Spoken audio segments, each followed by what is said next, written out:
Hey enablers, Mike Kunkle here. Welcome to this edition of Sales Enablement Straight Talk.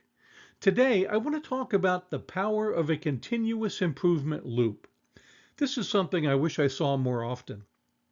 With revenue leaders and even sales enablement leaders, they are often so busy with initiatives or running the business that they can't step back to diagnose, plan, and execute initiatives to truly improve the business.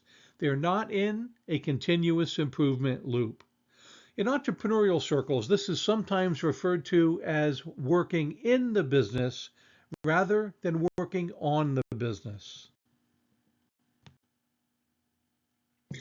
So let's talk about the power of continuous improvement and look at an example together. On the left of this chart, you see an original plan of $1 million a month or $12 million a year.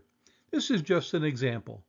If after the first month there's a 1% improvement per month over the course of the year, it's a 5.7% lift or an extra $682,000. Since many sales forces aren't even making their revenue plan, that almost 6% is a big deal, and it shows the power of incremental improvement over time. Now, let's look at what happens if there's a transformation that occurs before the incremental improvements start. In the example to the right, in the first 4 months or 90 days after the first month of planning, a larger improvement is made.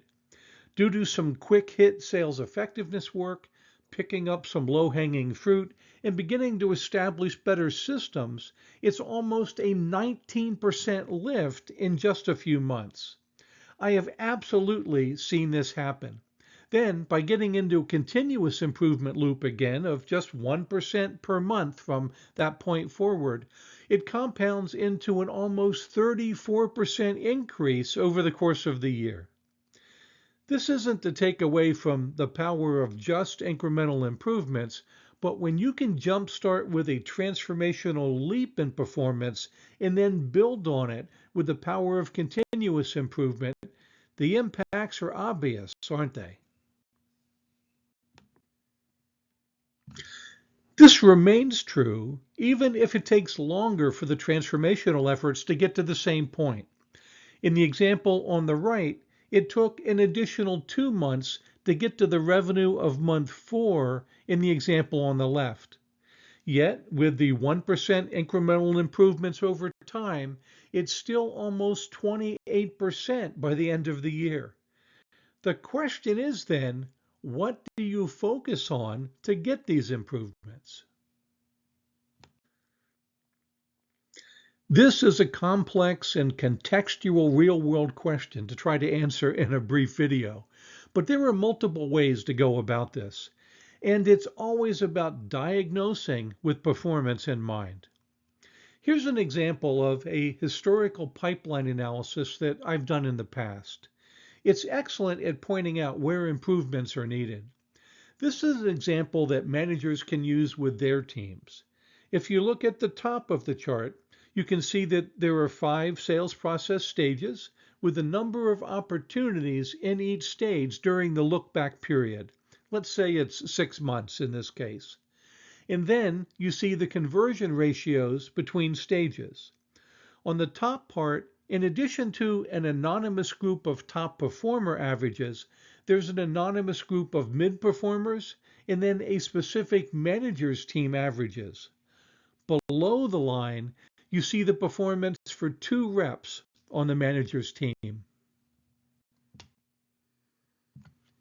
Taking a look at just rep 1, you can see the 2 biggest areas for improvement are the number of opportunities being worked in stage 1 and the conversion ratio between stages 2 and 3. This is where rep 1 lags the most compared to the top performers, and in this case, even the others. It's not always fair to try to take a rep and leap them up to the top performer numbers if they're performing far less than that. There's still a significant lift to be had by just moving this rep to the manager's team averages for the number of opportunities worked and the conversion between stages 2 and 3. This is an example of diagnosing with performance in mind. It can be done on a larger scale with the entire sales force, or on this scale with a member of a manager's team. This is what allows you to focus on areas that will improve performance for either the transformational leap or even continuous improvement. A second methodology for diagnosing with performance in mind is the situation assessment framework that I teach for both selling and in the building blocks of sales enablement. Start by looking at the current state and the challenges and opportunities there, and the impacts of not resolving the challenges or not capitalizing on the opportunities. Then you can jump over to the desired future state and assess the desired outcomes in that state and the priority of those outcomes.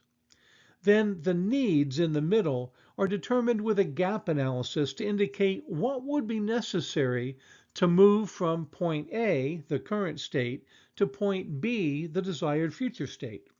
Next, you can do an impact analysis of what would be saved or gained by making this journey.